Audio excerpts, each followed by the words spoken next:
चक्र से सम्मानित कैप्टन योगेंद्र सिंह यादव शनिवार को धर्मनगरी वृंदावन पहुंचे।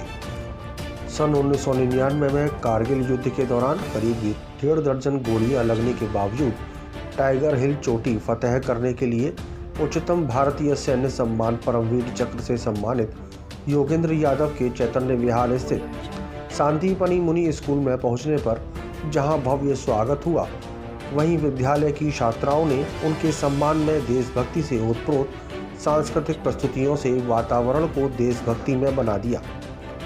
पत्रकारों से रूबरू हुए कैप्टन योगेंद्र यादव ने कहा कि इस देश की आज़ादी के लिए स्वतंत्रता सेनानियों ने अपना लहू तक समर्पित कर दिया।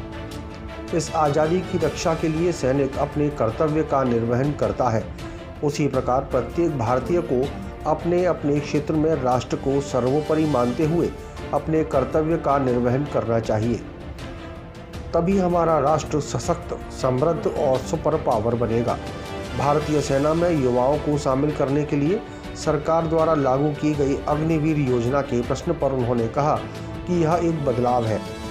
जब भी पहली बार कोई बदलाव आता है तो उसका विरोध भी होता है, लेकिन जब इस योजना का लाभ होने लगेगा और युवाओं की समझ में आएगा, तब यह सफल योजना कहलाएगी।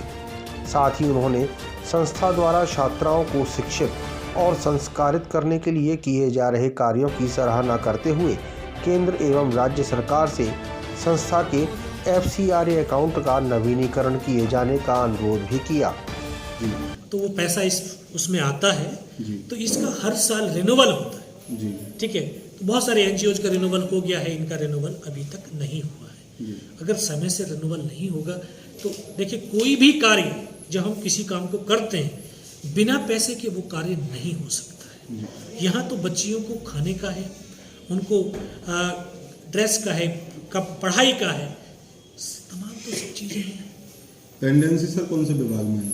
ये गृह मंत्रालय के अंदर होता है, गृह मंत्रालय। अच्छा। तो माननीय अमित शाह जी से भी मेरा विनम्र निवेदन है कि आप फूड फॉर लाइफ जो वृंदावन की ये ऑर्गेनाइजेशन है, इसको थोड़ा सा देखिए और जल्दी से जल्दी इसको जो है रिलीज करवाइए, ताकि जो है ये हमारे देश की, भारत की, इस उत्तर प्रदेश की, वृंदावन की ये बच्चियों का भविष्य अंधकार में न जाए, बल्कि क्योंकि यही बच्चियां इस राष्ट्र को, प्रदेश को आगे बढ़ाने वाली हैं। तो माननीय प्रधानमंत्री जी, माननीय मुख्यमंत्री योगी आदित्यनाथ जी और गृह मंत्री जी, मैं आप सबसे विनम्र निवेदन कर रहा हूं कि ये इस फंड को जल्दी से जल्दी रिलीज करें और इन बच्चों के भविष्य में अपना एक योगदान दें। सफल योजना कहलाएंगे और आगे समय के अनुसार, क्योंकि जिस तरह से समय परिवर्तित हो रहा है और समय के परिवर्तन के हिसाब से टेक्नोलॉजियाँ जो हमारे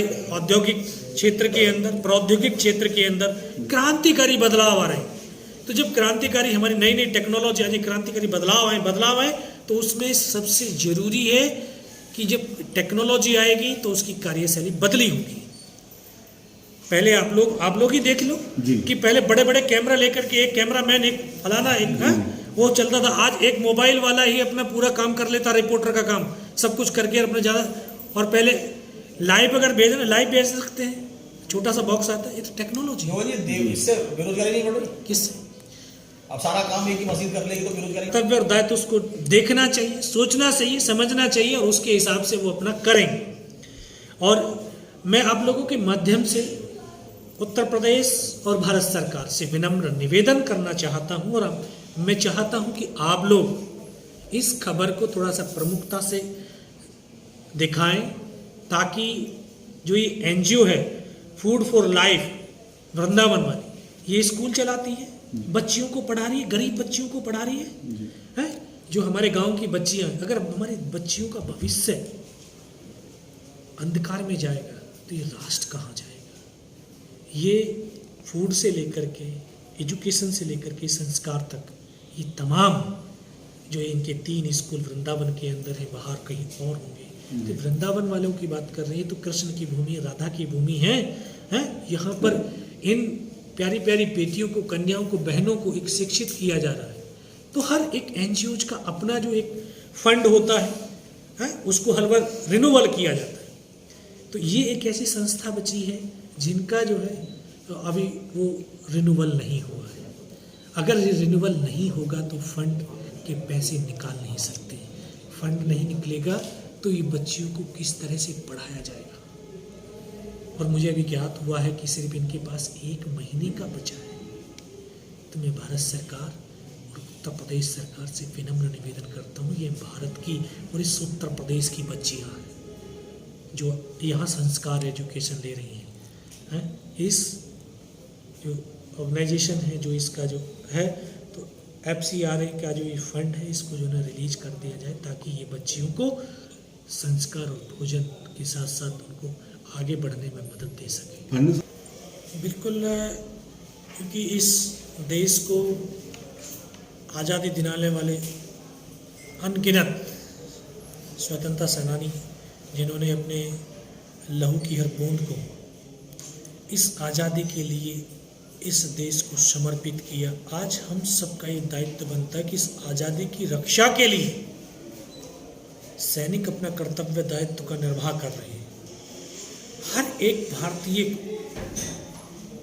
इस अपने कर्तव्य और दायित्व का निर्वाह करना चाहिए। और नौजवान जो है उनको ऐसा नहीं है कि आपने सेना में जाकर के आप जो है राष्ट्रभक्ति, राष्ट्र प्रेम और ये सब कुछ दिखा सकते हैं। आप जिस क्षेत्र में जहाँ पर जो काम कर रहे हैं उसको आत्मा के साथ, ईमानदारी के साथ, वफादारी के साथ उस कर्म को कीजिए और राष्ट्र को सर्वप्रथम रख करके काम करना होगा। तभी हमारा राष्ट्र सशक्त, समृद्ध और सुपर पावर भी बनेगा। ये नौजवानों का राष्ट्र है। नौजवानों को सही दिशा और सही गाइडेंस अगर समय पर मिलती रहे तो ये देश का युवा इस देश की तकदीर को बदलने में सक्षम है। और आज जिस तरह से हमने मैं आज ये संदीपनी मुनि जो ये स्कूल है इनमें प्यारी प्यारी बच्चियां हैं, यही तो हमारे राष्ट्र की निर्माता हैं। नारी शक्ति की अगर हम बात करते हैं, जब इन बच्चियों में संस्कार होंगे तो ये बच्चियां जब राष्ट्र निर्माण में, राष्ट्र को सशक्त करने में जब ये अपनी जिम्मेवारी जब इनके कंधों पर आएंगे तो ये बखूबी उसको निभाएंगे। और यही एक ताकत है, ये एक हमारा मेल है कि इससे हम अपने राष्ट्र को, इस मुल्क को, एक मानवता को एक नई बुलंदियों तक पहुंचा सकते हैं। योजना के बारे में देखिए, जो भी योजनाएं अगर राष्ट्र की बनाई जाती हैं तो कहीं ना कहीं उसके दूरगामी परिणाम होते हैं। ठीक है, ये एक बदलाव लाए हैं गवर्नमेंट, और जो बदलाव पहली बार आता है तो उसका जरूरी है कि उसका विरोध जरूर होगा, जी, है ना।